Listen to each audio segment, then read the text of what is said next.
Hi everyone, this is my conversation with Angus Cunningham, founder of Scotscape, leading company in green living wall. Enjoying it. So I like to say, let's introduce the fact that we know each other. We know each other because we have been part of the same project about 10 years ago. The project was called P2P, Plant to Power. And there is actually, the idea was to combine living wall, which is living wall and living facade, which is the core business of Scotscape with tinted solar panel, which permit the light to go through. Part of the light is absorbed, a part of the light, the red part is given to the plants, and biochemistry, which is my line of work. Um, we still have, it was about 10 years ago, if I'm not mistaken. Yes, I believe so. I believe it was about 10 years ago. Yes, and Yeah, you've sent me the case studies to remind me. exactly, So yeah. exactly. We still have a link on the website of the plant science department in Cambridge, which is available for getting more information. And I will post the link somewhere under this conversation. But first of all, I want to ask you, how did you start? So why? Because it's actually something that I never asked you when we worked before. So how did you start this company? How did you start your interest in living wall? So I started in 1984. Paolo, that's probably before you were born. I don't know. No, no, I was actually born in 74. So Oh, there you go. You've kept you look young for your age. Now, I came to London in 1984 without very much idea of what I wanted to do. I come from a very rural background in Scotland, uh, born to two very sustainable Scottish parents. And isn't it funny that the wheel has gone a full loop? We lived off the land and trips to the supermarket were rare. Um, I was at Aberdeen University. I had managed to get through into second year, and then I took a year off, and I came to London, um, and I managed to get a job at the Royal Hospital Chelsea, where the Chelsea Flower Show's held, and I did a year there before I joined the ranks of the self-employed with a garden maintenance round in southwest London. And this was the start of Scotscape. We saved up enough money to buy a van, and then that van lasted, I think, 5 years.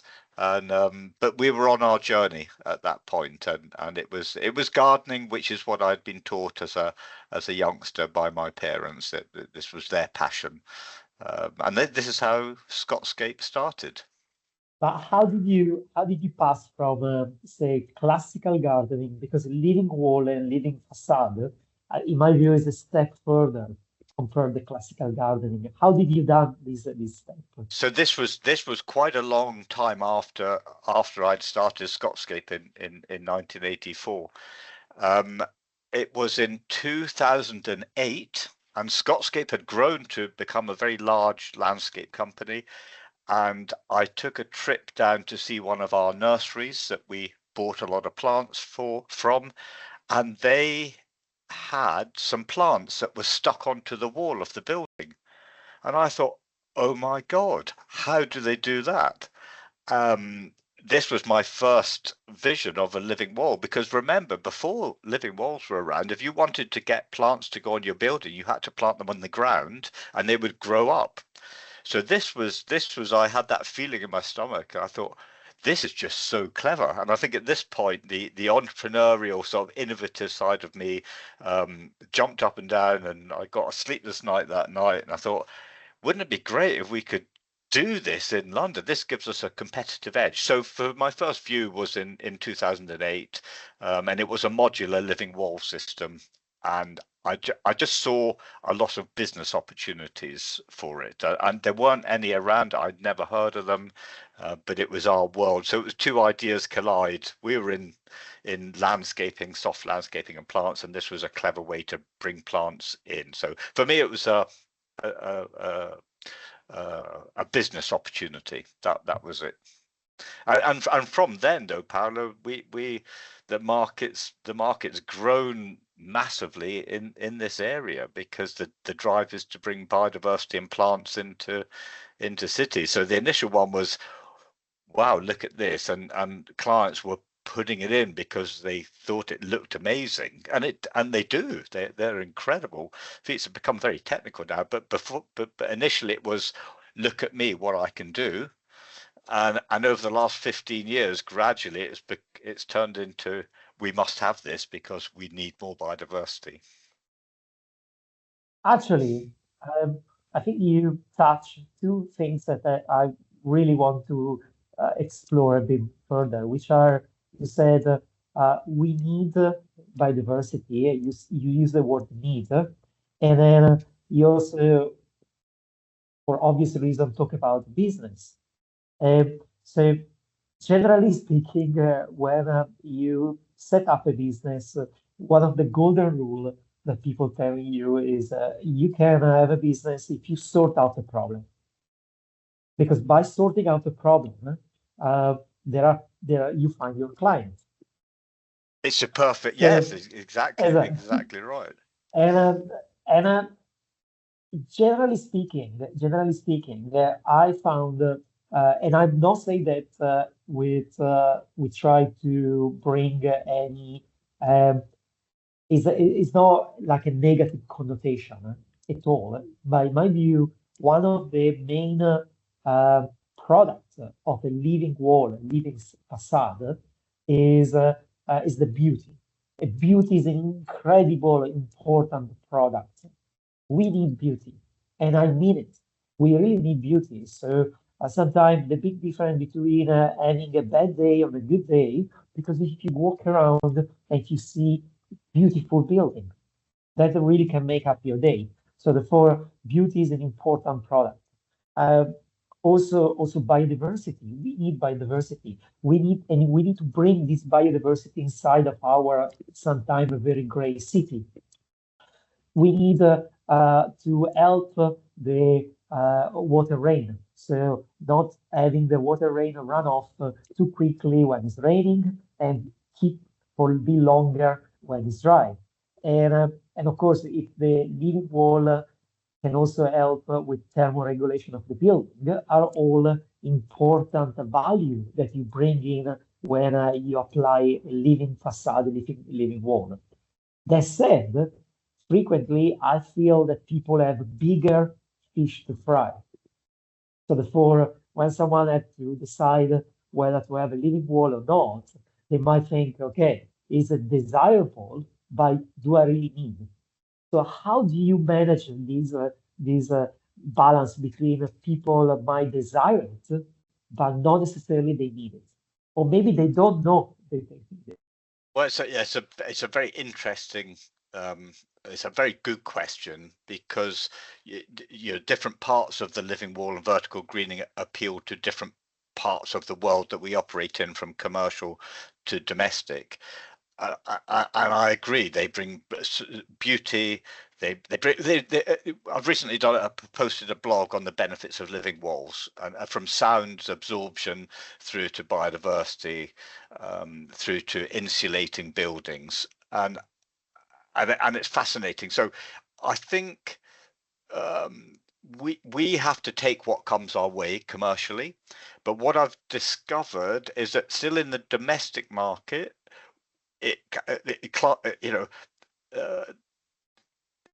there's a look at me, wow, look what we can do, and it takes and for many who live in cities, it's instant. So you can instantly green up a small space in the residential.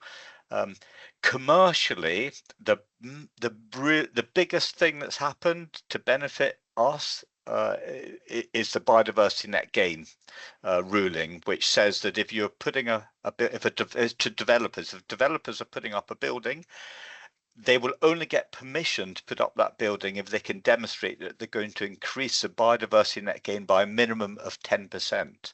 And what that means is that when you take the footprint of the building, it's worked out how much biodiversity you've destroyed by building the building. So you've got to put it back somehow. And developers know that horizontal space is very valuable because they can build in it. So it's left with the horizontal space on the roof, hence the green roof market, but also the vertical space on the building. That is a perfect way to bring in biodiversity. So if you're asking me, are developers passionate about putting green on their buildings? I would say no, because it's another cost, but they have to do it by law. And I think also the market is saying, we want green. You are more likely to sell a building. It becomes more valuable if there's greenery on it. So there's two sort of parts of that answer. There's a commercial plant. They have to put it on, and secondly, yeah, they're more likely to have the building sold if there's the green on them. The other sort of driver commercially is the environmental and social governance, the ESG. So companies are looked at more favorably. The finance markets are looking at value of companies with who have a high ESG rating, and of course, you by putting greenery on your building, you are ticking an E, the environmental, and the S, the social governance, because you're creating jobs, you're creating employment. So that's a big driver for us. But yeah, so there are plenty of drivers coming in. There are many other benefits to living walls, but they insulate buildings. We've carried out research with Plymouth Uni, but we're not finding that clients are thinking, oh, we'll build a living wall because it's going to save us heating and energy costs. Maybe in the future, or we're going to have a much nicer environment to live in because there's less harsh sound, because living walls, they're not putting them up for those reasons. I think one last sort of sector of the market is the branding side. We've carried out we were involved with the first living wall that Marks and Spencer's put up, and this was in 2016 when they had their Plan A sustainability campaign. And what they discovered, they had the campaign for some time. They used heat source pumps, they would use LED lights, they'd recycle grey water. But no one knew this, and they felt the best way to show that they were a green company was to put a living wall up. So we put a big living wall up in their flagship store in Sheffield, which we've subsequently replaced. It was an alternative system. We've replaced it with our system in the last couple of years. But so branding is a big driver, because clients want to be seen to be green, and that's a really beautiful visual way of saying we care about the environment. I mean, I believe I saw it. I saw it, and it's quite impressive. So, yeah, it's a good wall. It's a good wall. Yeah. So you said that you have a blog, right, and dedicated to a living wall, right? Yes. How important is for you, and maybe you have discussed this in your blog, doing some. So I'm a scientist. I work in a university, and for me, data numbers are important. In fact, I'm maybe like a nerd, a geek on this angle. I love numbers. I love data. I love when I see something through my data. How important is to find a way to quantify the effect of your living walls? Super important. I think clients like data. You produce it and you live by it, Paolo. I know, and you're very good at it. Our clients like data, and we have embarked on a number of research and development projects to provide data on how much good the living wall is bringing, from being able. There's a device that's able to measure the wing beats of different pollinators, from bumblebees to solitary bees, and it can, by measuring the wing beat, they can let us know what sort of pollinators are visiting our greenery. We have a product called a living pillar, which is essentially a living wall, but it's wrapped around a column, a CCTV column or a lamp post, for which we have a European patent pending. But when we were designing and we started to install this product. We worked with University of Greenwich to gather data on how much pollution is sequestered or trapped from particulates through to nitrogen dioxide into the living pillar. By using soil, we're able to any runoff from the particulates that land on the leaves goes into the soil, and then it's consumed by the microbes, which is really healthy, and that's part of a mini ecosystem. So we measured that with the University of Greenwich. The results are on our website, and we also measured with the ecologists at University of East London how much biodiversity is brought in, and that was by a physical a sweep of pollinators. So it was really interesting, actually, because we're doing this for biodiversity, Paolo. There's masses of benefits and there's masses of drivers, but we put greenery in because biodiversity is the problem. The lack of biodiversity. We wouldn't have clean water, fresh air, or food if we didn't have pollinators. So that for us, that's massive. It's the backbone of the business. Anyway, we measured biodiversity on the living pillars versus the hanging baskets that were in the same street, because that's hanging baskets I think will be here to stay. They bring some beauty, they bring some color, they bring some visual interest and make your streets more attractive, but they're very much our parents' generation, and definitely my parents' generation, and before that, and I think they're here to stay.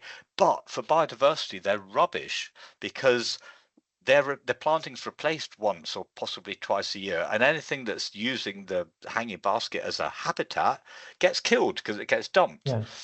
Whereas the living pillar wrapping long-term sustainable planting around a lamppost, you're providing 10 years or more, hopefully more than 10 years worth of habitats for pollinators. So but the measure for the University of East London showed us that hanging baskets were actually pretty good for pollinators because they have a lot of colorful plants, but there's a narrow range.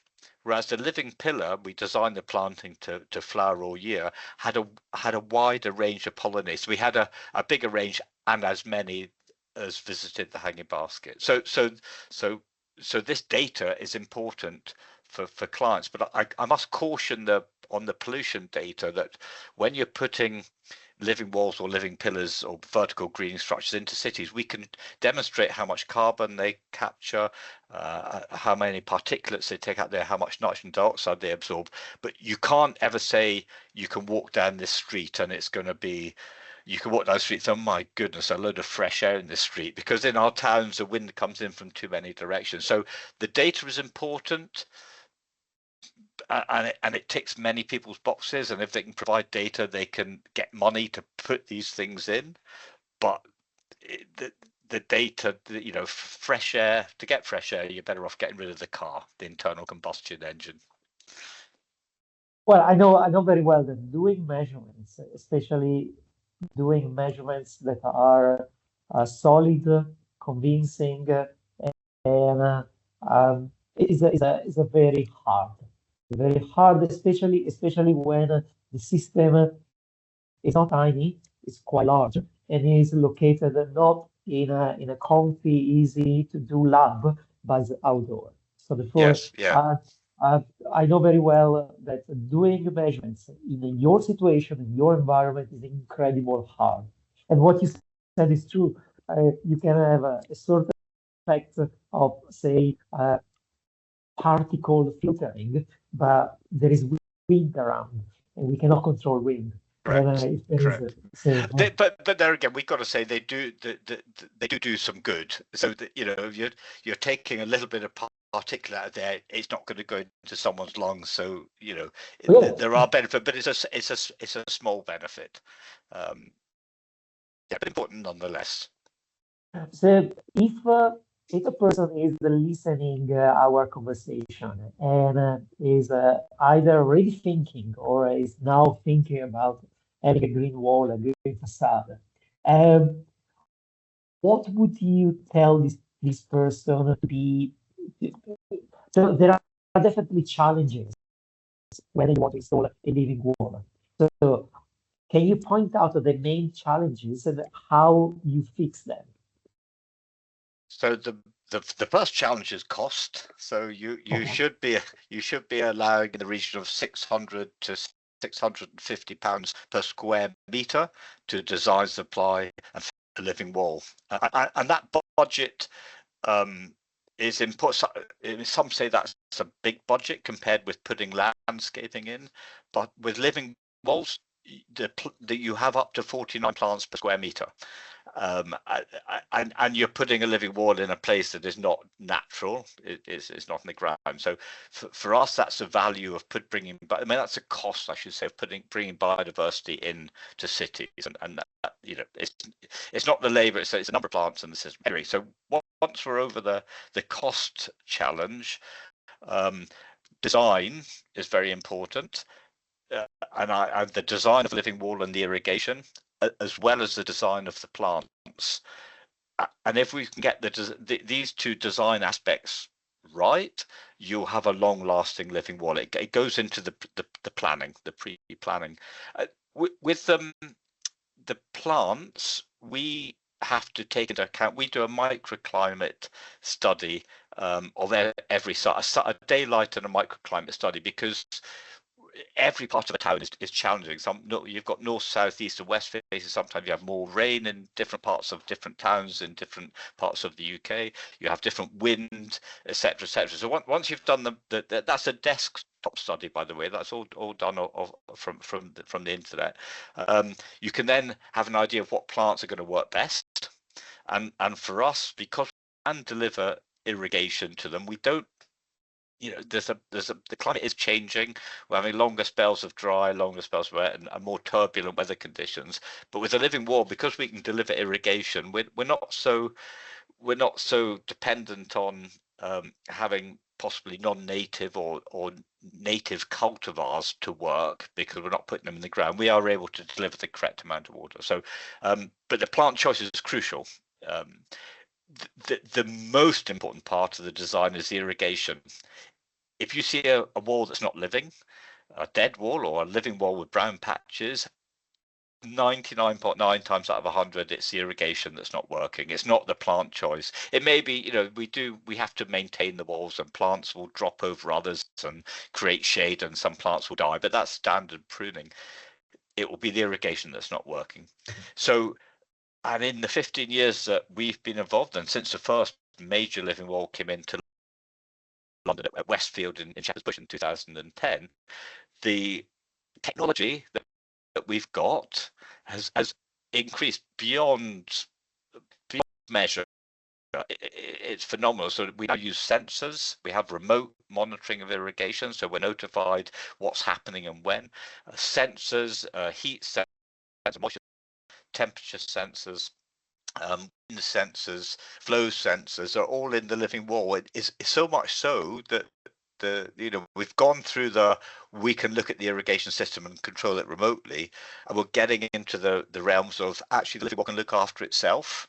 It will turn the irrigation off and on when it's needed, and we've developed this technology from our living pillar technology, where we found that a living pillar, by the way, is a clever way of covering lampposts or vertical columns with planting. When the wind comes along and hits the living wall in a building, it tends to bounce off. If with the plants on a lamppost, the wind tends to go through the plants, and there's a lot of evaporation. So we typically would program the irrigation to come off and on at various times and various cycles at different times of the day. Not at night time, by the way. It's got to be during the day. There's a useful tip for you, Paolo. But what we were finding was that lampposts might be in a shady area, which are less windy, so they don't need as much water. So our technology was devised to counter those challenges, or to face up to those challenges. So the plants can call for the irrigation when it's needed. So they don't need us to be constantly monitoring it, because if you're constantly monitoring irrigation, that's another cost. So this is where the technology is going, and it's very exciting, because I'm a bit of a Luddite, being of my age, but I'm amazed at what can happen. And when you're trialing these systems and watching them actually deliver, you think, my goodness, this is the way forward. And that's why we talked earlier about the P2P hub that we worked with you on about. Wouldn't it be incredible as a logical next step to use what you developed with us, or what we trialed, so a living wall can provide enough power from just the plants to operate the irrigation system to make it run. So that to me makes perfect sense, and I think that's something we should possibly work on in the next year or two. I think we should really explore this possibility. I'd like to tell you something about you point out that watering is one of the key elements, if not the most important one. And for some reason, I've been joking or sometimes try to put this joke in some of my talk about the fact that although we call it the process that power the plant photosynthesis, so therefore building using photons, light, giving that light is regarded to be the source of power for plants. In reality, we should maybe call it water synthesis. And there is a reason because from water, proton electrons that are used for organic carbon are actually coming from water. But the other reason, because I like to, I'm using this to shock a bit people to say water synthesis, because if you look around, if you see a place where there is a lot of sun available, one of the hot deserts, but no water, there are no plants. Yeah. On the other hand, if you go to Scotland, where not necessarily, especially in the winter, there is much sun, the place is still green. So in some respect, water looks like that is more important than sun to grow the plants. Yes, the font of all life. Yeah. Exactly. Instead, of course, light is the source of power. I'm trying to change this, which is extremely important. I didn't know that. If I could say, Paolo, just on the water, which is very important, because living walls do a lot of benefits. We recommend catching the rainwater. And excuse me, my phone's going. Hold on. So apologies for that. My phone was going.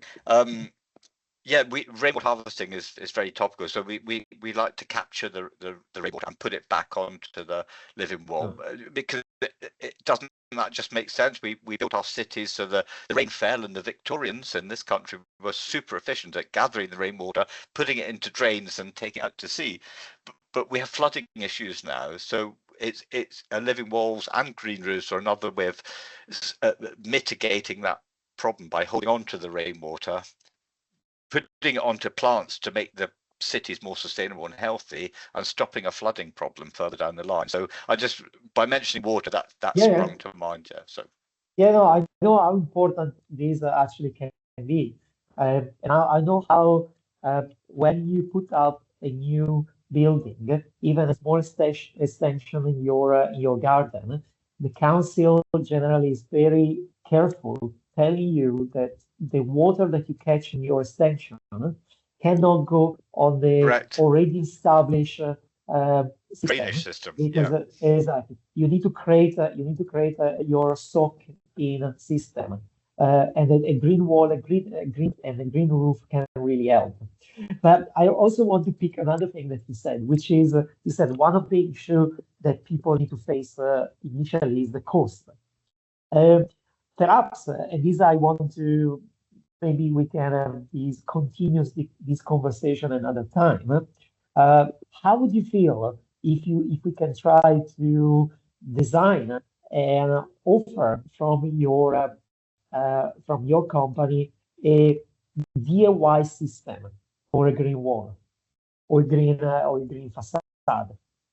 So in the way that people can minimize the cost by having a DIY system.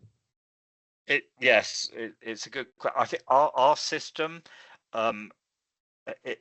we use it commercially and in the residential market, but there needs to be an element of skill to put it up. So, but that comes with you know, 'cause there is some technology involved. We have what we call it's a fabric system. It's semi-hydroponic. The plants start in compost, and then the roots can spread throughout the whole system. So we can, you know, so it's a fantastic system. But you need an element of skill. There are systems on the market that are more DIY and easier to understand. That said, and again, we've posted a blog on the different types of living wall systems that are out there, because in the last 15 years, I've counted 50 different systems, 50, that are available, and there are some DIY systems on the market which work absolutely fine. They're based along compost and a stacking tray system. They're not difficult, Paolo, to put up, but I think our system has gone into the slightly just beyond DIY. That there's a few things you need to get right to make it work well. But yeah, there's a market for DIY, 100%. Wonderful. Even to get to my age, you don't have to bend over to pick your fruit, or and we haven't even talked about planting food and vegetables and berries in living wall, so that's a whole nother thing to do. But yeah, you don't have to bend over to weed your living wall. You can do it standing up, which is very, very helpful on the back. Let me share with you my experience. A couple of years ago, I built. I think I shared with you a photo, and maybe I can post the photo. So in this article, so I built up a greener roof for my bike shed, and initially I was planning to have strawberry on that, and it was not very successful. Not because the strawberry were not happy. I was not good enough for watering the plant, especially during the summer. I was away for more than 3 weeks. We talk about not the summer before the previous one, and August was very, very dry. Everything. So now I replaced them with sedum, which, by the way, there are ways to find the sedum, because it's not my green wall is not huge. It's about 4 square meters. And 4 square meters of sedum, it can be a cost, but you can find actually a sedum widely growing around. So if you know where to look, I'm a plant biologist, you might be able to find sedum really on the verge of the road. And then plant it in your, and to me now my green roof look great. I love it. So but that's a challenge, isn't it? But there you've hit that's the problem. Unless you're irrigating, you restrict the species you can put there. Sedum's great because it can tolerate the extremes, but yeah, that's a challenge. So how can we gather rainwater, put it back onto you? Because you go away on holiday, it's stressful because you're thinking, I'm not watering my strawberries. You know, it's not. Oh yeah, no, it's true. It's true. But just to point out what my question about DIY, I know very well that there is and always there will be a difference between the level of DIY and the level of professional product. Yeah. Is that on my side, we are trying to promote a DIY educational toolkit for school based on bioelectrochemistry. And clearly there is a huge difference in the way that operate the performance between whatever is the DIY one and the professional one. But you'll be an advocate of this, Paolo. Sorry to cut in, but this is how we learn. I'm a case in point. When I came to London, I didn't want anyone telling me what to do. You go in and you learn as you go. So you've learned that you either change the species of plant or you figure out a clever way of irrigating. So and this is how the living walls have got to where they are now, because we've gone through a lot of learnings about it. But I would encourage anyone to do a DIY product, because if you're like me and you're a bit stubborn, figure it out for yourself. And I saw what you built. I was very impressed, and so you've gone there, and you're learning now. So that's what life's about, surely.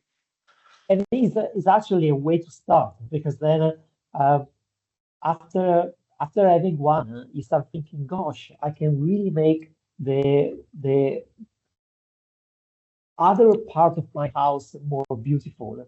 and more sustainable, more increasing the biodiversity, increasing really the quality of my life by having more green wall and green facade.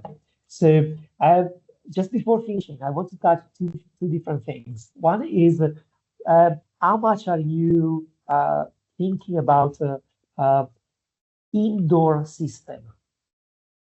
It's we put a lot of indoor systems in place. The corporate, the branding, the companies that want interior living walls are putting them in. They're very popular to demonstrate their green credentials. That's what we're finding. But we've also, in fairness, put some residential living walls in. They just look beautiful, and it's lovely to be surrounded by plants that are growing on the walls. Easier to maintain because there's less temperature fluctuations with indoor plants. One of our challenges for outdoor plants and why we do the sunlight and the environment study before we design a living wall is that if you're south facing on an exterior building, you have big temperature fluctuations, so the irrigation is more challenging. And most people think, oh, maybe you must get a better variety of plants on a south facing wall. Yes, you can, but you're much safer on a north facing. You can still design the planting to attract pollinators on a north or east facing wall, and because it doesn't have direct sunlight, they're easy to maintain. But no, there is a big market for interior planting. That's more a biophilic design and plants cleaning the air, but rather than bringing biodiversity in, which, as I've said, is our main driver, because we have put some living walls inside. If they attract flies and bugs, office workers do not like this, and understandably. So they're more of a very visual, a powerful visual reminder of the power. It's, you know what, Paolo, we come from plant. We are hardwired to be around plants. Many generations ago, that's where we came from. So there's a connection we have. And during COVID, when we were let out, I didn't want to go and walk in a town. I wanted to go to the countryside because there was a need to be around green. And I think we've worked with numerous corporates, including ASICS, who manufacture trainers, to put living ceilings in, and they wanted to bring green. People feel good around plants. That's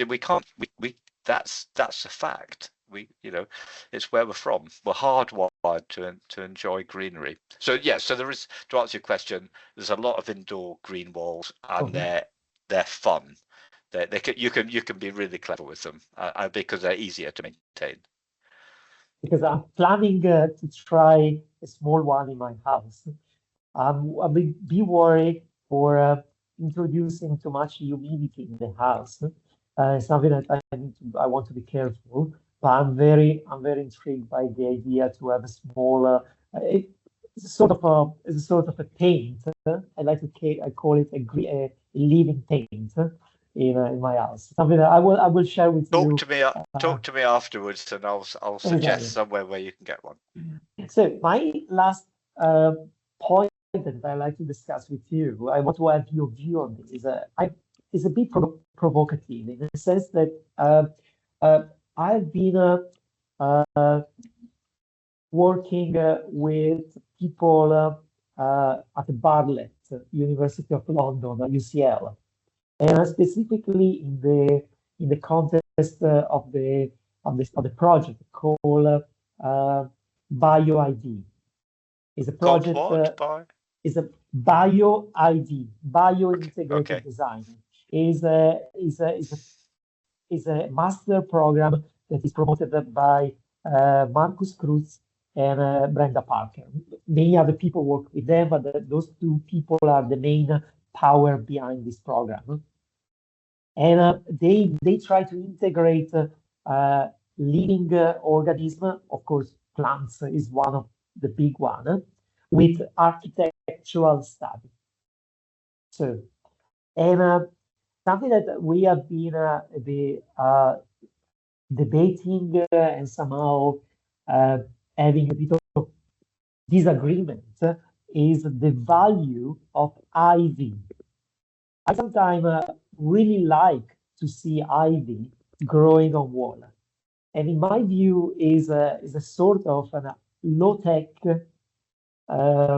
example of green wall, living wall.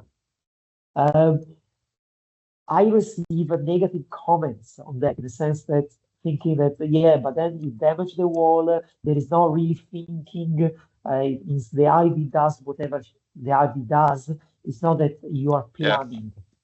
So what's your view on ivy on walls? It's a good view. I think, funnily enough, I didn't used to be a big fan of ivy because in where I was brought up, an ivy would, I think it's a saprophyte. I think that it's called. It will grow up a tree, and it will smother the tree and kill it. Yeah. So my sort of thoughts of ivy were negative at that point. I think poor tree, and I'd even sometimes cut the ivy around its Achilles heel, as cut it at the bottom, and the tree will be okay. But that's nature. That's what happens. Ivy is very good for trapping particulates. If you've ever been into an ivy and cut it down, it's always dust coming out, and you feel it in your nose and your mouth, and it gets in your eyes. That's because it's trapped. It's trapped. So it's good. It's good for that. It's actually good for nesting bees in the winter. So there are plenty positives as far as damage to buildings. My father sadly has passed away. My mother's still up in Scotland, and I go back. Not quite often enough, but one of my jobs is to trim the ivy back that's gone up the walls of the building and into the gutters and sometimes into the roof space because it's invasive, it's vigorous, but it covers the building and it's green and it looks good. So I think there's the challenge. We like ivy, but along with any planting, you can't just put it in and expect it to do its job without some guidance from ourselves or some horticultural knowledge. So if it is becoming invasive, cut it back. I think maybe what you're referring to is that ivy puts its suckers into the pointing of walls and it pulls the cement out of the brickwork, etc. And I think that's overstated myself. I think yes, it can, but if you don't like ivy, you're going to say I don't like it because of that. If you look at all the benefits it brings, to my mind, it protects the building.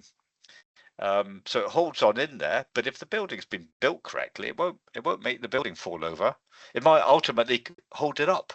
So yes, yes, they can cause damage, but you have to maintain them. There's many more benefits of having ivy than not, and that's a change of view from my days as growing up in Scotland, where I had a very dim view of ivy. I've come to actually quite I like anything that's trying to make a go of it and is an underdog and picked on and unliked, and watching them be successful. So I'm a fan. Well, maybe there is a way for there is a space in the market for sort of an ivy scheme, something that permits the ivy to grow on wall, preserving the integrity of the wall, so not causing any problem on the wall. So in this way, the ivy is not growing directly on your wall. You don't worry, and so it's a sort of a facilitating way for the ivy to grow. They are out there. It is there, Paolo, that you can buy ivy screens in pre-grown troughs. So yeah, and they're kept away from the wall. So yeah, that's a solution to the problem. They're on the market. They have been for the last 20 years. So we'll need to introduce you to that part of the market. Okay, I will. Well, I don't know. I really thank you very much. This conversation has been great. I will share in the link to your blog, if it's okay with you. And also I will share the link to the project that seems to me incredibly interesting, the pillow. Thank you. Which we can even discuss a bit more. I have a few ideas that came to me while you were explaining to me. And perhaps I really love the idea that maybe we can do more work together in the future. I would love to. I would love to take the electricity, the plants generating electricity forward with you. It's been my pleasure talking with you, Paolo, and we can't do our job without clever people like you doing yours. And I think we've worked with a lot of universities, so we have practical experience, you have the theory. The combination of both is very powerful. And if it wasn't so desperately needed, the biodiversity into cities, it would be an even more exciting place to work. But we're feeling the pressure. We need to be developing these systems as quickly as possible to get them in to do as much good as possible. So yeah, it's a great market to be working in, but it's still young. It's only 15 years old. It's a long way to go. Likewise for me. It's been a pleasure working together. I really want to work with you more. Thank you very much. Thank you, Paolo. I'll send you an email. Thank you. Bye.